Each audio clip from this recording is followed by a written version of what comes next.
Namaskar my dear students, I am KG Kapoor.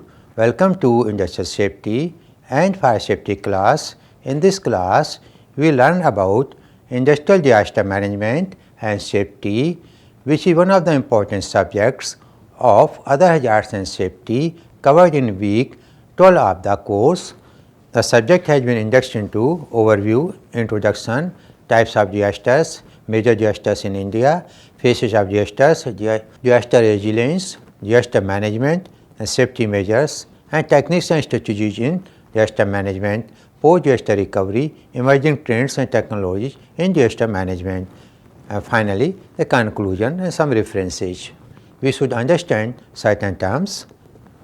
Most important and prominent is the risk. The risk is the probability of harmful consequences or expected losses resulting from interactions between hazard and vulnerable conditions.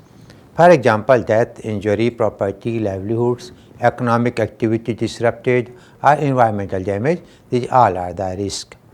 The risk assessment is the process of determining the nature and extent of risk by analyzing potential hazards and evaluating existing conditions of vulnerability and capacity.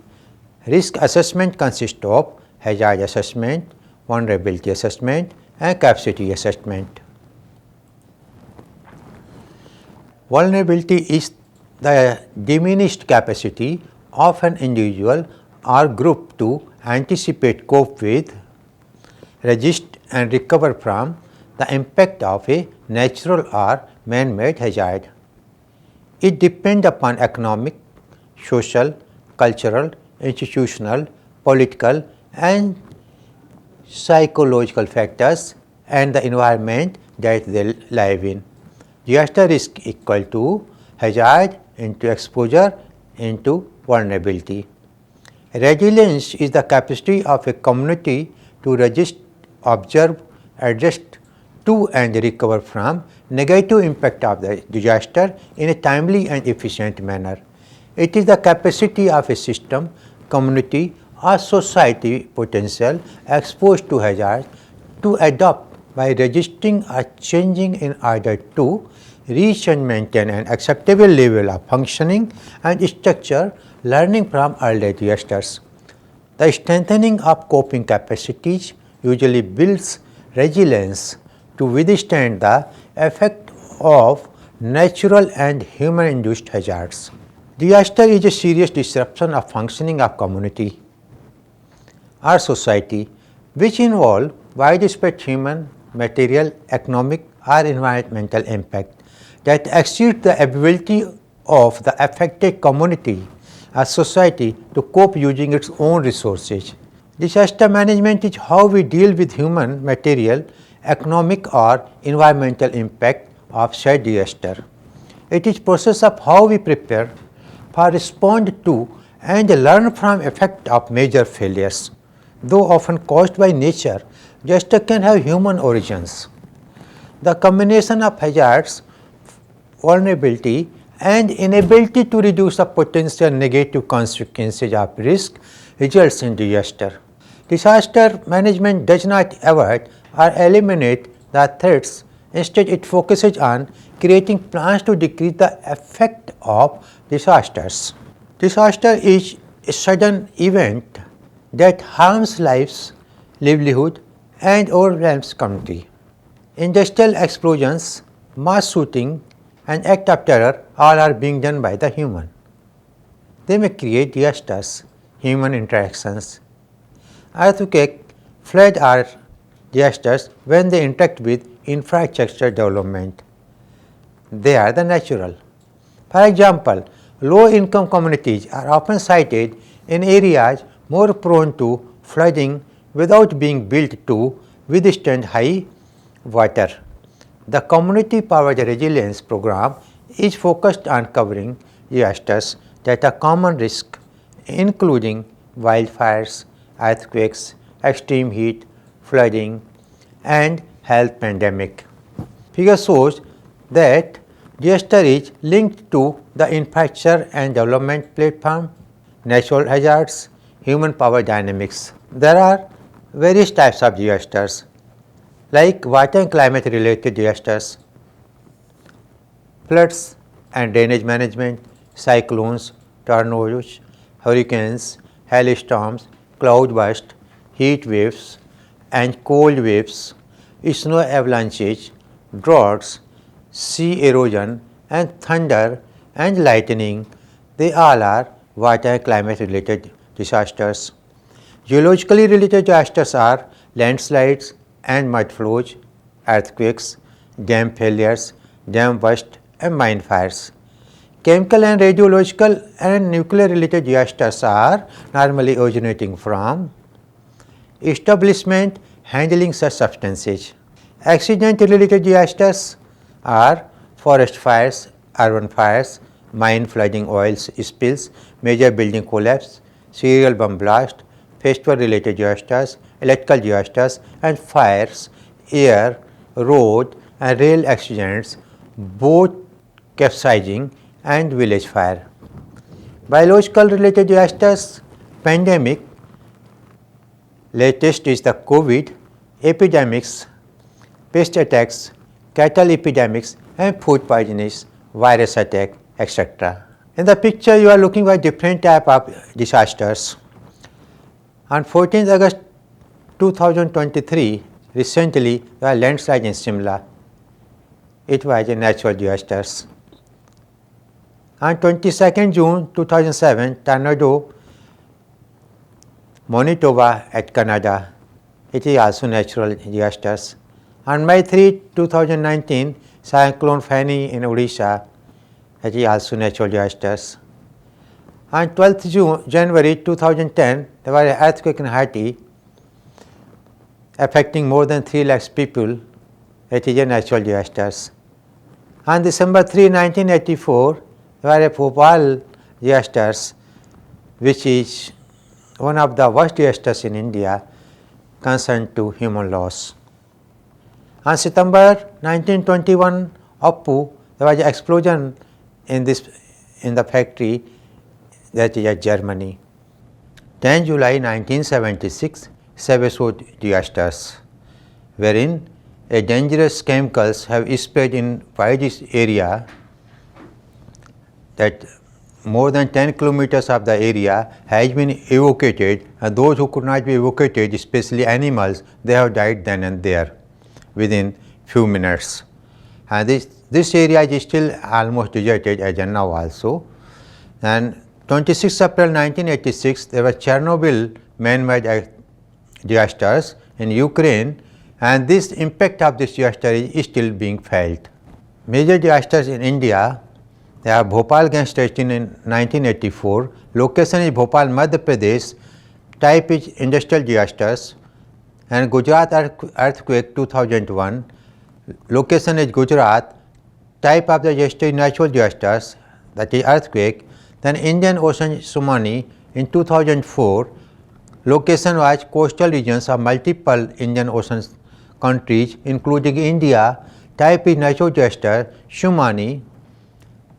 And Uttarakhand floods in 2013, location was the Uttarakhand, type is the natural disaster, it is the floods. Then cyclone Fani in 2013 and Fani 2019, location is the coastal area of Odisha and other states. Type is a natural disasters and cyclone. COVID-19 pandemic in 2020 till now, locations is nationwide, type is health crisis pandemic. Typical phases of a major disasters. Before any disaster happens, there is a pre-disaster stage. There is a warning and there is threat. If warning is there and we have the knowledge, then we will not feel any fear and there will not be any threat. If warning is there and we are not giving full attention to the warning and we do not know the knowledge, then there will always be threat. Second phase is the impact phase, when actually disaster have occurred. And third phase is the heroic phase, wherein once disaster impact is there, then people either might have migrated to the safer place in pre-disaster stage when warning has been given, or they have felt the threat, or they will fly away from the disaster impact, and that they will gather at one place with trauma. Normally they will suffering with the trauma in a heroic phase, and then there will be a honeymoon phase, phase 4, that the community cohesion, and different people from different part of the localities where disaster have happened, they will be gathering together and they will form a community type of the system. There will be a community kitchen, there will be a community residential premises. And all the people will be under normally one umbrella, or many people may be in one umbrella, depend on the nature of the regulations requirement. Thereafter there will be a disillusionment after honeymoon, coming to terms, working through griefs, sorrow, and then trigger event and anniversary reactions. The memories of the disaster are not eliminated. Those who lost their near and dear, they will likely to come out of the sorrow and fear is very difficult. In such cases, it takes times, sometimes years together to recover from the impact of the disaster. This is a disillusionment phase. Again, the same event is coming to the mind and people feel grief and recalling their near and dear. 6th phase is reconstruction or a new beginning. These phases of major disasters are further elaborated as under. First was the pre-disaster phase. Disasters with no warning can cause feeling of vulnerability, fear of the future, lack of the security, and loss of the control. Disaster with warning can cause guilt or self-blame for failure to heed warnings. Then in impact phase, reactions can range from shock to overt panic. Initial confusion and disbeliefs are followed by a focus on self-preservation and family protection. Emotions range from shock to panic. Third phase is the heroic phase of the disaster. Many survivors exhibit adrenaline-induced rescue behavior, high activity, and low productivity. Risk assessment may be impaired. There is a sense of altruism. A fourth phase of major disaster is honeymoon phase. Community bonding occurs. Disaster assistance is readily available. Many are optimistic that all will return to normal. A central community program staff can establish a program to identify, assess, and help those affected. The fifth phase of a major disaster is disillusionment phase. In this phase, stress and fatigue take a toll. Optimism turns into discouragement. Need for substance abuse services may increase. Larger community returns to business as usual, and demand for CCP services will further increase. And the last phase is reconstruction phase, a new beginning. Individuals and communities begin to assume responsibilities for rebuilding their lives. People begin adjusting to new circumstances, and there is a recognition of growth and opportunities. In reconstruction phase, there is a theme normally we used to deliver is that build better best, BBB, than what was the earlier, so that the same type of disaster should not reoccur. Now this is disaster resilience. A resilience means it is the capacity of the community to cope with the disaster, and this disaster resilience is more, then there will be lesser loss. It has certain elements that resilience can be increased. There is a development for the humanitarian needs. Resilience will be more if there is a poverty reduction. Poverty will increase the risk of getting damage or the impact of disaster. If poverty is reduced, the disaster resilience is increased. Climate change adoption is another element which can increase disaster resilience.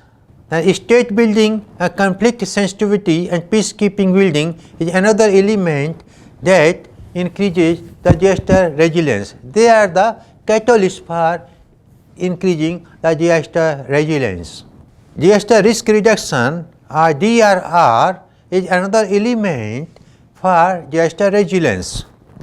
Then disaster response preparedness is a big element to reduce the losses and increasing the disaster resilience in case of the major disaster. The Government of India have given an act for disaster management. The following act of Parliament received the assent of the President on the 23rd December 2005 and is hereby published for the general information. The Disaster Management Act 2005, number 53 of 2005, on 23rd December 2005, it is an act to provide for effective management of disasters and for matters connected therewith or incidental thereto. A disaster management has a specific cycle. Normally we can say disaster management cycle. We should understand what is the disaster management cycle. Disaster management as an integrated process of planning, organizing, coordinating and implementing measures which are necessary for prevention of threat of any disaster and measures which are necessary for reduction of risk or any disaster or its consequences, and also measures for which are necessary for readiness to deal with any disaster, measures which are necessary for promptness in dealing with a disaster and assessing the severity of the effect of any disaster, as well as measures which are necessary for rescue and relief, rehabilitation and reconstruction. These are the measures which are to be taken care for planning, organizing, coordinating and implementing for effective disaster management. Look at the disaster management cycle. There are 4 phases are there: preparation phase, plan; response phase, organize; recovery phase, coordination; and mitigation phase, the implementation. During the preparation phase is a pre-impact phase. It is a peace time and we should build our capabilities and increase disaster resilience. Then whenever there is a disaster, then there should be preparation for response in case emergency. The restoration phase is between the response and recovery. There will be restoration phase, and reconstruction will be purely during the recovery and mitigation phase. And capacity building is important factor for the mitigation. If the disaster is not able to be controlled by the available resources, then we should know we should increase the capacity for mitigation the disaster. Agencies involved in disaster management. For disaster management, various agencies are involved and their role and responsibilities are also specified by the National Disaster Management Authority. Is an apex body for disaster management headed by the Prime Minister of India. It is responsible for supervision, direction and control of National Disaster Response Force NDRF. A National Executive Committee NEC is composed of high-profile ministerial members from the Government of India that include the Union Home Secretary as the chairperson and the secretaries to the Government of India from ministries and the Department of Agriculture, Atomic Energy, Defence, Drinking Water Supply, Environment and Forest. The National Executive Committee NEC prepares the National Plan for Disaster Management as per the National Policy or Disaster Management. The State Disaster Management Authority SDMA is headed by the Chief Minister of the respective state.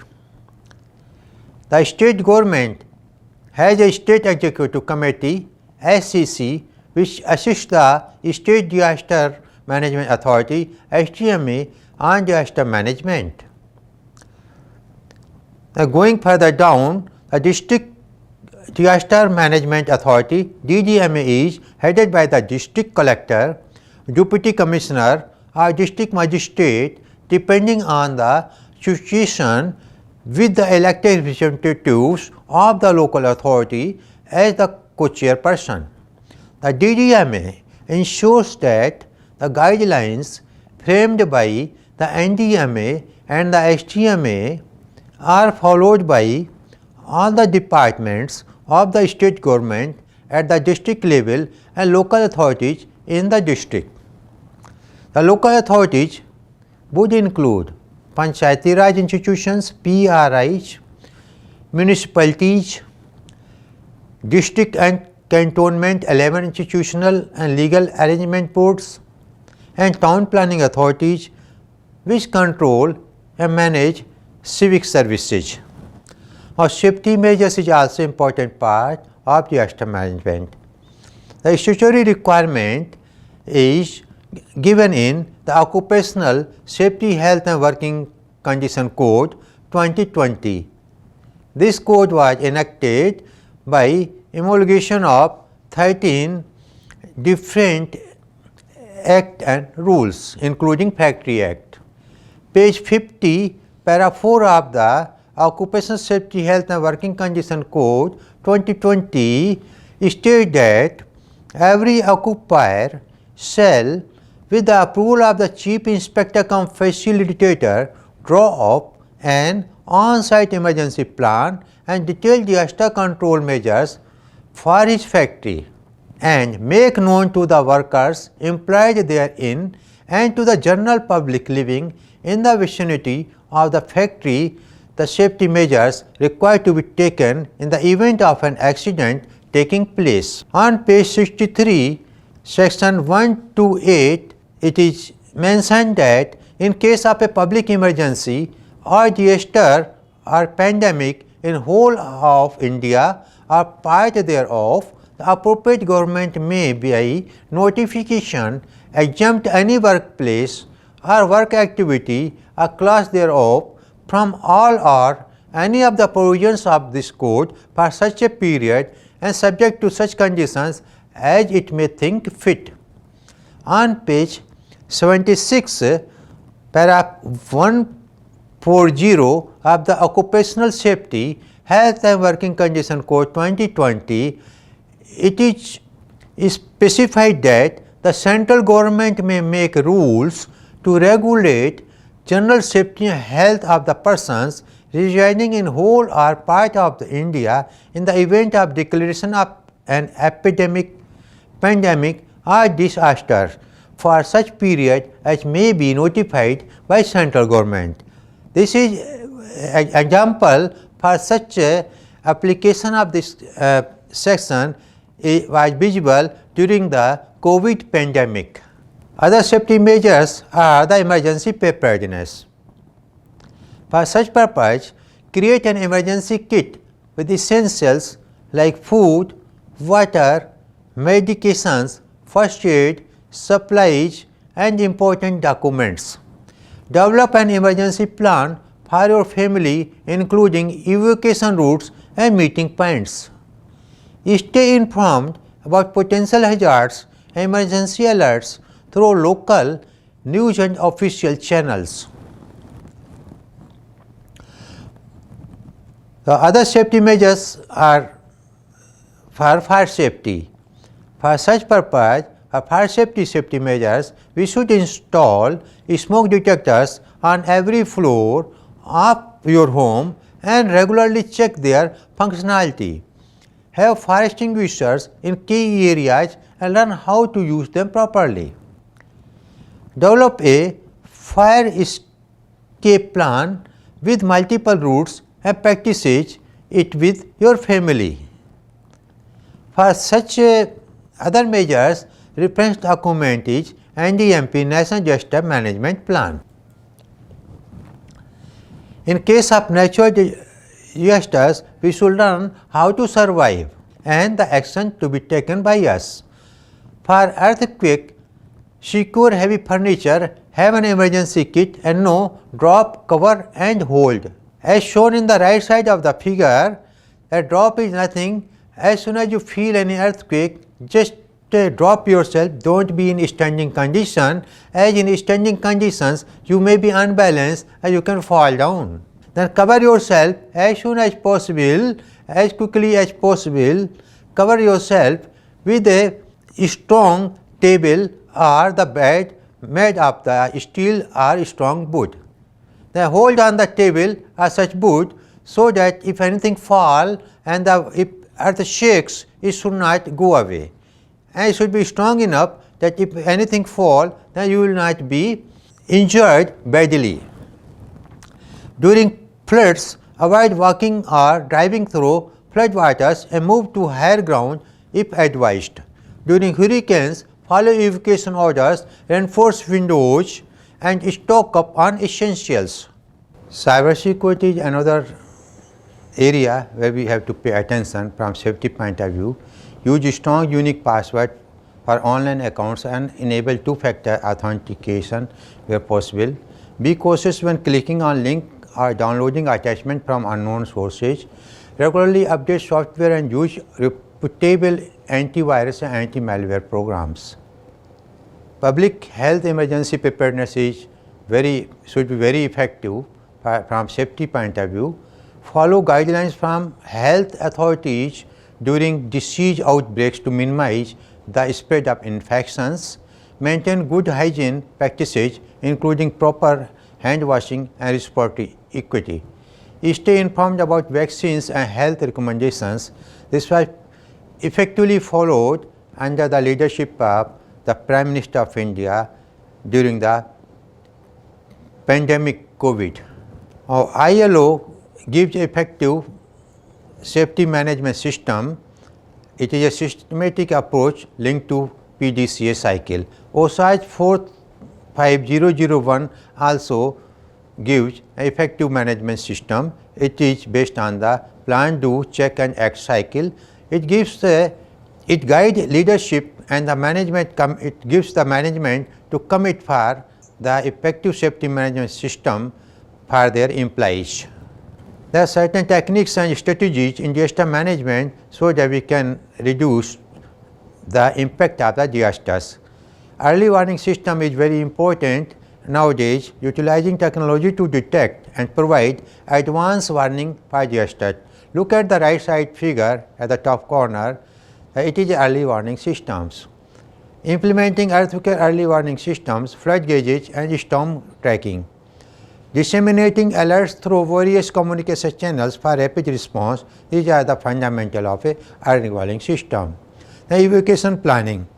For any disaster, for any establishment, designing evacuation routes, assembly points and safe havens is the uppermost priority. Considering accessibility for the people with disabilities and special needs. Conducting regular evacuation drills to ensure smooth execution of the evacuation plan. And shelter and relief management is also part of disaster management techniques strategies. Setting up emergency shelters equipped with basic necessities. Nowadays, a quick built up the tent are available for temporary disasters. Look at the right side top corner figure and also bottom figure for the animals. Managing supplies, food, water, medical aid and sanitation facilities. Coordinating with local authorities and NGOs for efficient distribution. Urban planning and zoning also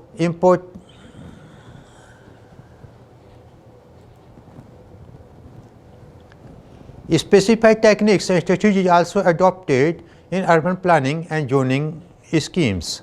Designing cities with disaster resilience in mind, establishing safe zones, green spaces and buffer areas in flood-prone or seismic regions, enforcing strict building codes to ensure structural integrity. Then finally, the crisis management is also adopting the new techniques in disaster management. Developing comprehensive communication plan for different stakeholders is very significant. Addressing misinformation, provide accurate information and managing public panic is of the topmost priority for crisis management as far as communication is regarded. Ensuring communication remains consistent, transparent and timely. We should always have a risk reduction preparedness plan and we should address the communication adequately in case of a disaster.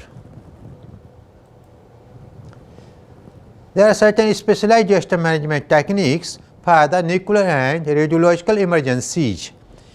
Understanding radiation hazard and contamination risk is one of the tasks for the specialized disaster management team. There are certain disasters for which specialized disaster management techniques are required. For example, nuclear and radiological emergencies. In such cases, we should understand radiation hazards and contamination risk. We should develop protocols for sheltering, decontamination and medical treatment. The coordinating with nuclear regulatory authorities for accurate information is another task and the part of addressing nuclear and radiological emergencies. Recently, we have faced a biological disaster and time to time we are facing the chemical incidents. In such cases, to cope with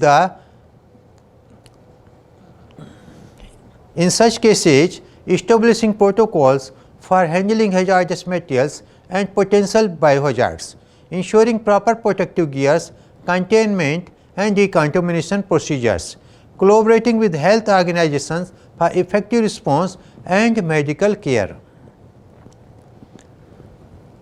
Now, psychological support is required for post-disaster recovery, providing psychological first aid to survivors, addressing trauma and promoting resilience, offering counseling services and support groups for affected individuals and communities. Economic rehabilitation is also required. For that purpose, we should assess the economic losses and planning for the economic recovery, offering financial aid, low interest loan and tax incentives to the affected business. Then infrastructure rehabilitation is another priority. We should prioritize repairs and reconstruction of critical infrastructure such as roads, bridges and utilities, incorporating disaster resilience designs to prevent future damage.